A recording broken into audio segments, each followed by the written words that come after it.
Hi, I'm Nina McLaughlin, and this is News You Can Trust.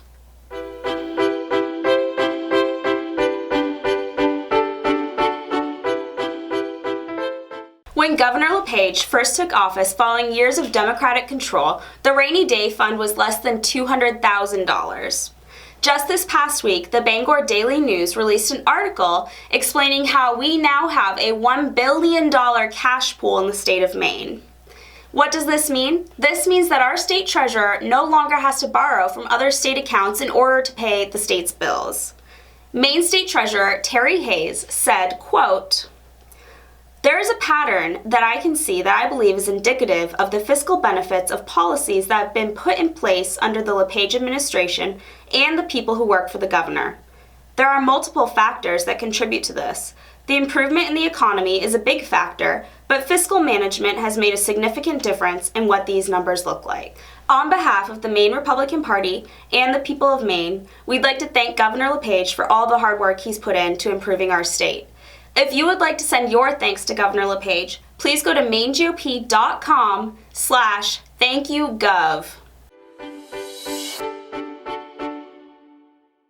Recently, Ben Chin announced that he'll be running for mayor of Lewiston again.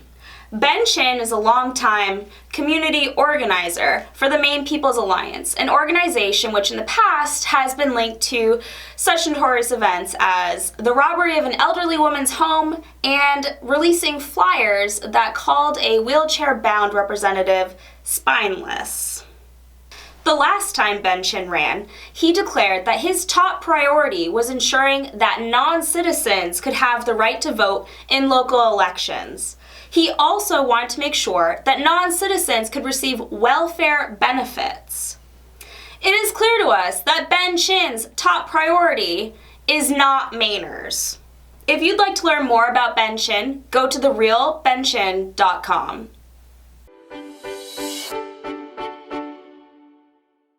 Maine GOP has obtained documents that show that Representative Dylan Bates has been in violation of state law for 2 months. What is he in violation for? For his refusal to return $2,600 in clean elections funds. Representative Bates was contacted 15 different times by the Maine Ethics Commission. The situation was so bad that the Ethics Commission had to reach out to House Democrat staffers in order to try and reach Representative Bates. Representative Bates will have a hearing on March 5th. At this hearing, he will be facing a $10,000 fine. Maine GOP will definitely keep you updated on this developing story.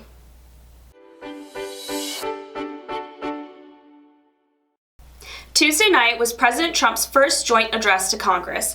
The speech was a huge success as President Trump focused on messages of unity and optimism. He also focused on his key message of America First, bringing American jobs back to our country, repealing and replacing Obamacare, and ensuring that all American people feel safe and secure in our own neighborhoods. A touching moment from Tuesday night's speech was when President Trump highlighted the actions of Navy SEAL Senior Chief Ryan Owens, who was recently killed in Yemen. In attendance was Senior Chief Owens' widow, Karen Owens, who received a standing ovation from the audience for over 2 minutes. Here's footage of that special moment. I just spoke to our great General Mattis just now, who reconfirmed that, and I quote, "Ryan was a part of a highly successful raid that generated large amounts of vital intelligence that will lead to many more victories in the future against our enemy. Ryan's legacy is etched into eternity." Thank you. Thank you.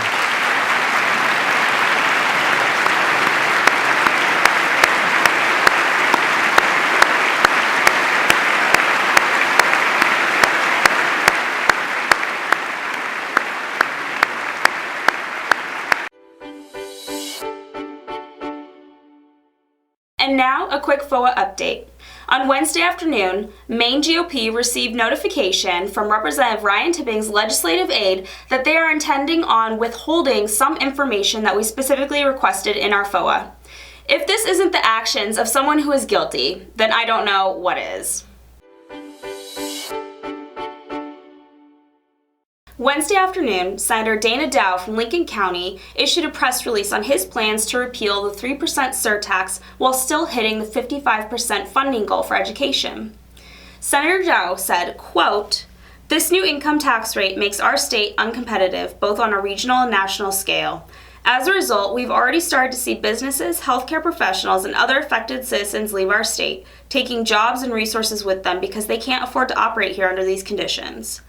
Maine GOP wants to keep you updated on this very exciting piece of legislation, LD 571, and we will do so in the coming weeks. If you are wondering what you can do in the meantime to help out, you can always call your representative and ask them to support LD 571.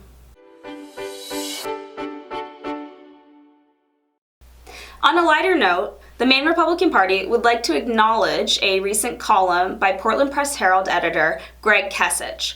This article spoke about the divide within the Democratic Party, and one of its notable points was that it highlighted how a Democrat hasn't won Maine by 50% since George Mitchell in 1986, which incidentally was also the year that Ferris Bueller's Day Off was released.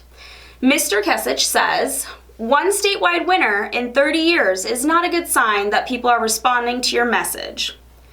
Here at Maine GOP, we have to encourage Maine Democrats not to change their message one bit. As for Mr. Kesich's allegations that we are potentially enjoying watching this divide, no, it's not like that at all.